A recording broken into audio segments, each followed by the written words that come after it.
दोस्तों इस चैनल पे फर्स्ट ईयर वाले स्टूडेंट्स को बहुत सारे सब्जेक्ट पढ़ाए जाते हैं जैसे कि Hindi, English, pol science, history etcetera. तो सिंपली आपको उन सब्जेक्ट्स की वीडियो देखने के लिए चैनल के आइकन पे क्लिक करना है एंड देन आपके सामने जब अगला इंटरफेस ओपन होगा तो आपको प्लेलिस्ट वाले ऑप्शन पे क्लिक करना है। तो प्लेलिस्ट वाले ऑप्शन पे क्लिक करने के बाद जब आपके सामने बहुत सारी प्लेलिस्ट ओपन होंगी तो आप यहाँ पे देख सकते हैं यही सारे आपकी सब्जेक्ट की सारे चैप्टर वाइज वीडियो मिल जाएंगी आपको यहाँ पे। तो आप एक एक करके वो सारे चैप्टर्स देख सकते हैं।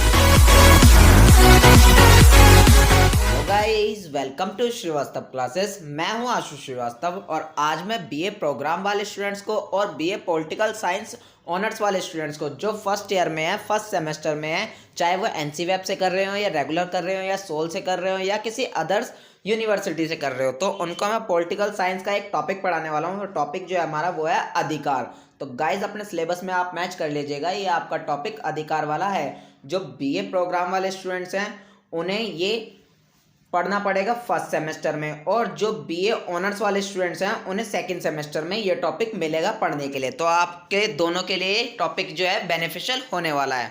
तो गाइस चलिए हम स्टार्ट करते हैं। सबसे पहले बेसिक बातें जानते हैं अधिकार के बारे में। तो अधिकार जो है, आप सिंपली मैं आपको बताऊं अधिकार होता क्या है। तो आप जानते हैं जैसे कि आप शिक्षा ग्रहण करें, यानी कि आप स्कूल वगैरह जाते हो, आप शिक्षा लेते हो, तो ये आपके अधिकार है। आपको घूमने फिरने का अधिकार है, आपको आज़ादी है फुल इधर उधर जाने की, आपको कोई भी जॉब करने की आज़ादी है जो गैर कानूनी ना हो। तो ये सारे आपके अधिकार हैं, और भी बहुत से अधिकार हैं, वो सब आप धीरे धीरे समझ जाओगे। तो चलिए बेसिक बातें जानते हैं सबसे पहले अधिकार के बारे में। तो फर्स्ट पॉइंट हमारा क्या कहता है, आइए समझते हैं फर्स्ट हेडिंग का। प्रत्येक व्यक्ति में कुछ प्रतिभा या गुण होते हैं जिनके विकास बिना व्यक्ति जीवन में सफलता प्राप्त नहीं कर सकता। तो देखिए गाइज फर्स्ट पॉइंट हमारा क्या कह रहा है कि प्रत्येक व्यक्ति यानी कि हर एक इंसान में या हर एक लोग में कुछ प्रतिभा होती है। प्रतिभा यानी कि कुछ टैलेंट होता है, कुछ गुण होते हैं भाई उसमें। हर एक इंसान में कुछ टैलेंट होता है, कुछ गुण होते हैं।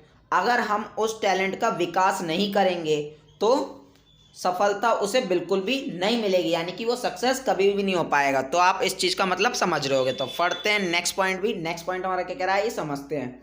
इसलिए प्रत्येक व्यक्ति को अपने विकास के लिए कुछ अधिकारों की आवश्यकता होती है। तो अभी गाइज हमने पढ़ा कि हर किसी व्यक्ति में कुछ ना कुछ गुण होते हैं, कुछ ना कुछ टैलेंट होते हैं, जिसे वो अगर विकास करेगा, उन्हें और अच्छा बनाएगा, उन गुणों को उन पर फोकस करेगा, तो वो सफलता मतलब कि सक्सेस हो जाएगा वो व्यक्ति।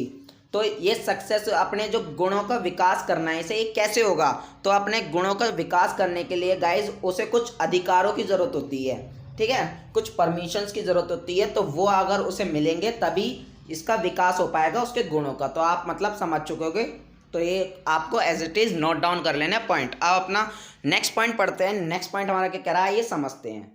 अंततः जब व्यक्तियों द्वारा की गई मांगों को समाज तथा राज्य का संरक्षण मिल जाता है तो वह मांग अधिकार बन जाती है। तो देखिए गाइज यहाँ पे अधिकार की डेफिनेशन समझाई गई है, यानी कि अधिकार की सिंपल परिभाषा समझाई गई है कि अधिकार होता क्या है। तो अधिकार क्या होता है, जब व्यक्तियों द्वारा की गई मांगों को समाज और राज्य का संरक्षण मिल जाता है तो उसे ही हम अधिकार कहते हैं, या वो अधिकार बन जाता है। अब यहाँ पे आप नहीं समझे होगे तो मैं आपको समझाता हूँ। मान लीजिए ये 4-5 लोग हैं, या मान लीजिए बहुत सारे लोग हैं, तो ये लोग कुछ डिमांड कर रहे हैं। जैसे कि मान लीजिए इन लोगों ने पहले, इन्हें पढ़ने लिखने का अधिकार नहीं था। जो महिलाएं थी, महिला औरतें जिन्हें हम कहते हैं, तो इन्हें पहले पढ़ने लिखने का अधिकार नहीं था।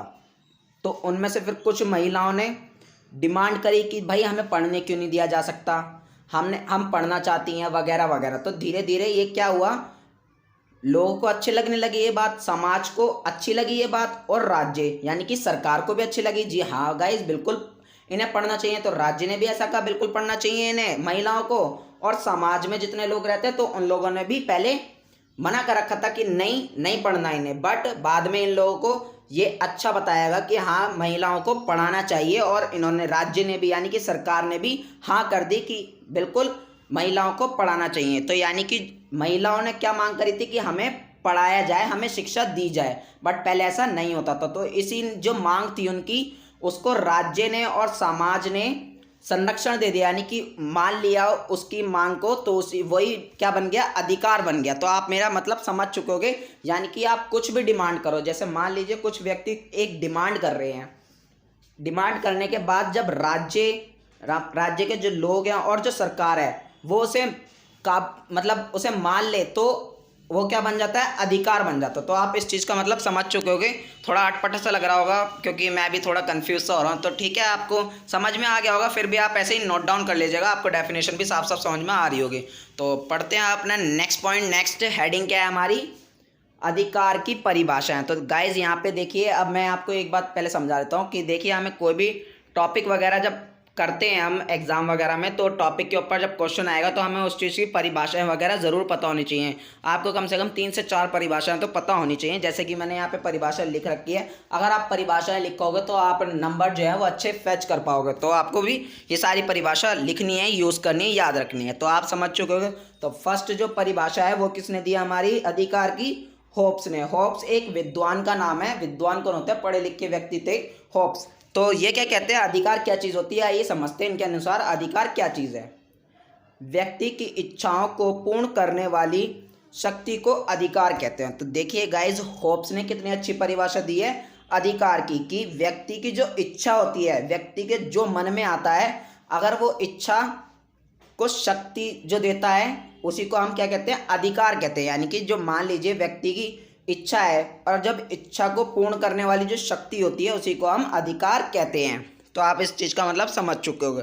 पढ़ते हैं नेक्स्ट पॉइंट। नेक्स्ट पॉइंट में हमें कौन बताता है अधिकार, वो है लॉस्की। तो लॉस्की अपने अनुसार बताते हैं अधिकार क्या चीज़ है। तो पढ़ते हैं हम लॉस्की के अनुसार अधिकार क्या चीज़ है। अधिकार समाज की वह परिस्थितियाँ हैं जिनके बिना व्यक्ति अपना विकास नहीं कर सकता। तो देखिए गाइज, अधिकार क्या चीज़ है, मैं आपको यहाँ पे क्लियर कर देता हूँ। लॉस्की क्या कह रहे हैं कि अधिकार समाज की वो परिस्थितियाँ, मान लीजिए समाज है, समाज की वो परिस्थितियाँ हैं, वो सिचुएशन है जिनके बिना व्यक्ति जो है अपना विकास ही नहीं कर सकता। अगर मान लीजिए अधिकार ना हुए तो आप अपना विकास ही नहीं कर पाओगे। अगर आपको पढ़ने लिखने का, घूमने फिरने का, आपको जॉब वगैरह करने का अधिकार ना हो तो आप क्या विकास कर पाओगे अपना, आप अच्छे बन पाओगे, नहीं बन पाओगे। तो यही समझा रहे हैं लॉस्की कि अधिकार एक परिस्थिति है, एक सिचुएशन है जिससे व्यक्ति जो है अपना विकास कर सकता है। ठीक है, तो आप बढ़ते हैं अपने नेक्स्ट परिभाषा की ओर। नेक्स्ट परिभाषा क्या है हमारी, आइए समझते हैं।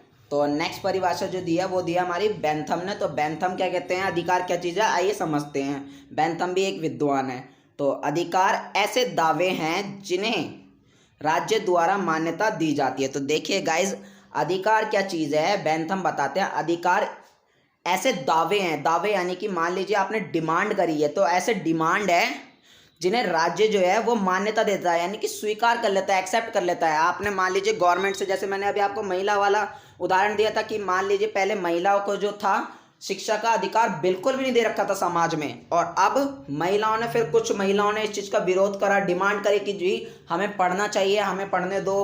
तो इन लोगों ने डिमांड करी, फिर राज्य ने क्या दिया, उसे मान्यता दे दी, यानी कि एक्सेप्ट कर ली, उनकी जो अपील है वो एक्सेप्ट कर ली। इसी टाइप से समाज ने भी एक्सेप्ट कर ली। तो आज के टाइम पे सभी महिलाओं को पढ़ने लिखने का अधिकार बिल्कुल दे दिया गया है, कोई उन्हें रोक टोक नहीं कर सकता। तो आप इस चीज़ का मतलब समझ रहे होगे। बेंथम भी यही समझा रहे हैं कि अधिकार जो है वो कुछ दावे हैं, यानी कि कुछ डिमांड्स हैं जिनको राज्य जो है, यानी कि सरकार, राज्य मतलब सरकार जो है वो मान्यता देती है, यानी कि एक्सेप्ट कर लेते हैं। तो आप इस चीज़ का मतलब भी समझ चुके होंगे। बढ़ते हैं नेक्स्ट परिभाषा की ओर। नेक्स्ट परिभाषा क्या है हमारी, आइए समझते हैं। बैन और पीटर्स। तो गाइस, बैन और जो पीटर्स हैं ये भी कुछ विद्वान हैं। तो इनके अकॉर्डिंग क्या है परिभाषा, आइए समझते हैं। अधिकार की, अधिकारों की स्थापना कुछ नियमों द्वारा होती है जो किसी कानून या परंपरा द्वारा बनाए जाते हैं। तो देखिए गाइस, बैन और पीटर्स क्या कहते हैं, जो अधिकार हैं इनकी स्थापना कैसे होती है, अधिकार बनते कैसे हैं। अधिकार कुछ नियमों से, यानी कि कुछ रूल वगैरह से बनते हैं। जो रूल जो हैं वो चाहे कानून बनाए या कोई परंपरा बनाए, तो उन्हीं रूल से क्या बनते हैं, अधिकार बनते हैं। तो ये कहते हैं बैन और पीटर्स। तो आप इसका मतलब भी समझ चुके होंगे। आपको ये सारी जो परिभाषाएं हैं ऐसे ही लिख लेनी है और याद रखनी है, पेपर में आपको ऐसे ही लिख देनी है, क्योंकि वहाँ पे जब आपसे क्वेश्चन पूछा जाएगा तो आपको परिभाषाएं वगैरह लिखोगे तो आपको थोड़ा, आपका जो आंसर है वो थोड़ा अट्रैक्टिव सा लगेगा। तो आपको ये सब चीज़ें यूज़ करनी है और ऐसे ही लिखते चलनी है। तो नेक्स्ट हेडिंग आ गई हमारी। नेक्स्ट हेडिंग क्या है ये समझते हैं, अधिकारों की प्रकृति और विशेषता। तो गाइज, इसमें हम पढ़ेंगे नेक्स्ट हेडिंग में अधिकारों की प्रकृति और अधिकारों की विशेषता। विशेषता यानी कि अच्छाइयाँ और प्रकृति यानी कि आप कह सकते हो स्वरूप या बिहेवियर, कुछ भी कह सकते हो। तो आप इस चीज़ का मतलब समझ चुके हो। पढ़ते हैं नेक्स्ट पॉइंट, फर्स्ट पॉइंट इसका क्या कह रहा है ये समझते हैं। अधिकारों की प्रकृति समय और परिस्थितियों के अनुसार बदलती रहती है। जी हाँ गाइस, बिल्कुल बदलती है। अधिकारों की जो प्रकृति यानी कि अधिकारों का जो बिहेवियर है वो बिल्कुल बदलता रहता है समय और परिस्थिति के अनुसार, यानी कि टाइम और सिचुएशन के अनुसार वो बदलता रहता है अधिकार जो है। कैसे, मैं आपको एक एग्जांपल देता हूँ। जैसे कि मैंने आपको ऊपर भी बहुत सारे एग्जांपल दे दिए, एक ही एग्जांपल दोहराए जा रहा हूँ मैं बार बार, आप उसी एग्जांपल को मैं एक और बार दोहराता हूँ। वही महिलाओं वाला। पहले क्या होता था, महिलाओं को पढ़ने लिखने का अधिकार नहीं था। उस टाइम पे माना जाता था कि महिलाएं पढ़ लिख गई तो बहुत बेकार हो जाएगा समाज में, ये वो फलाना ढिकाना, बहुत गंदी गंदी बातें थी, ठीक है। तो उस टाइम पे महिलाओं को पढ़ने का अधिकार नहीं था। धीरे धीरे समाज विकसित हुआ।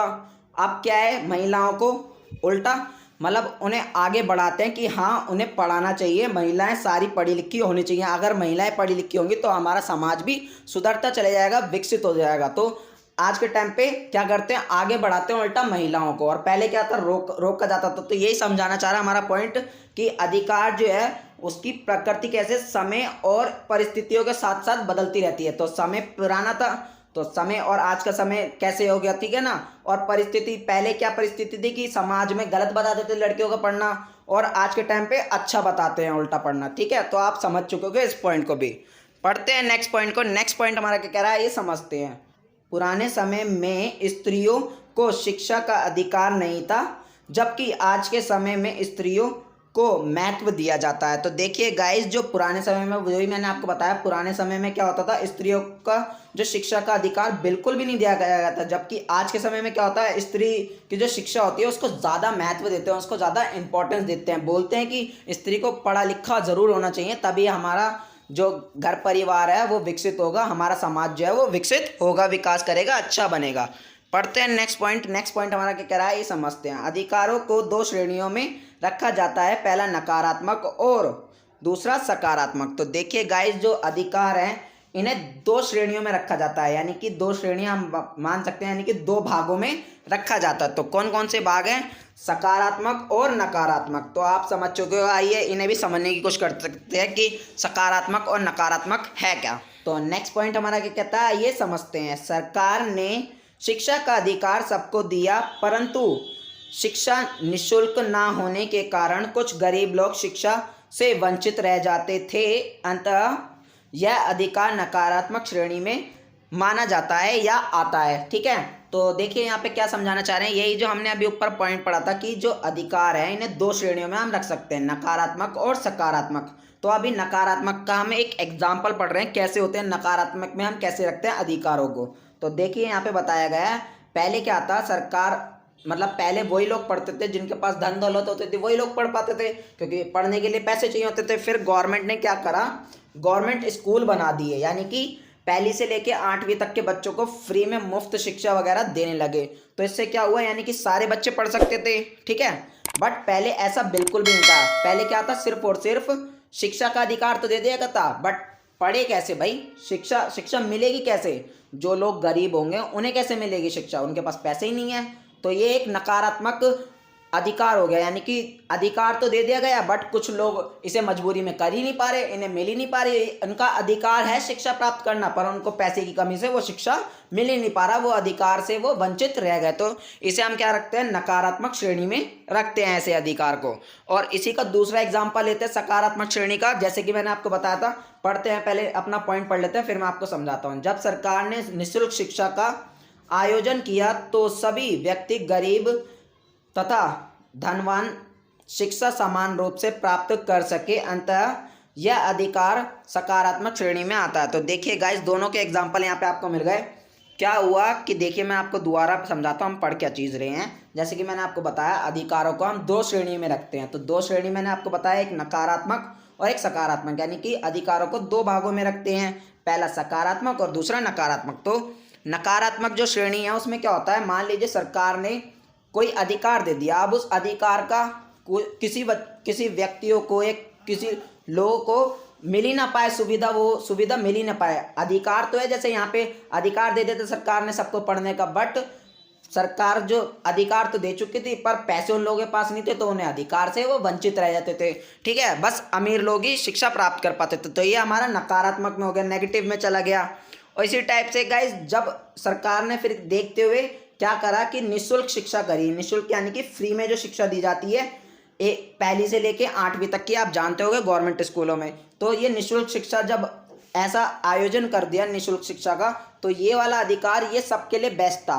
क्यों? क्योंकि इससे कोई वंचित नहीं रह पाया, इसलिए इसे सकारात्मक श्रेणी में रख पाए। अब मान लीजिए निःशुल्क शिक्षा में तो भाई फ्री शिक्षा है, चाहे अमीर हो या गरीब हो, सबको यहाँ ये वाला अधिकार मिल रहा है। और ऊपर वाले में क्या था, वो सबको अधिकार नहीं मिल रहा था। तो आप मेरे कहने का मतलब बहुत अच्छे से समझ रहे होगे। तो आपको ये सारे point as it is note down कर लेना है। तो चलिए कुछ पॉइंट हमारे और रह गए हैं, ये भी फटाफट पढ़ लेते हैं।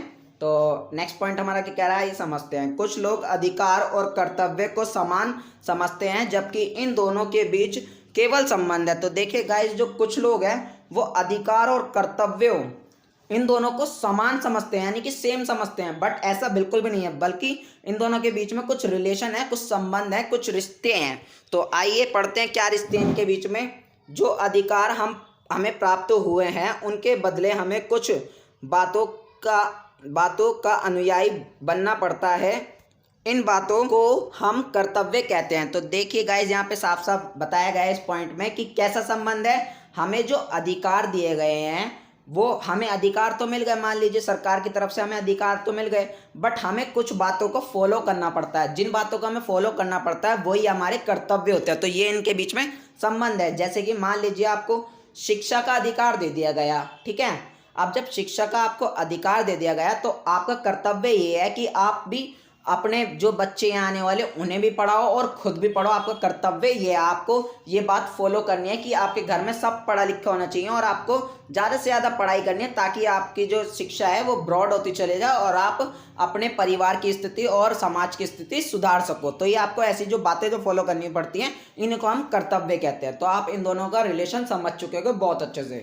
तो गाइज, ये हमारा अधिकार के ऊपर फर्स्ट पार्ट था। अब सेकंड पार्ट वाली वीडियो में आपको जो अधिकार ये टॉपिक है बिल्कुल क्लियर हो जाएगा। इस टॉपिक में मैंने आपको सिर्फ बेसिक बातें बताई हैं, तो आपको ये सब भी याद रखनी है, परिभाषाएं वगैरह, अधिकार की कुछ बेसिक बातें हैं और अधिकार से जो मैंने आपको सब बताया है यहाँ पे, तो ये सारी आपको एज इट इज़ लिख लेनी है।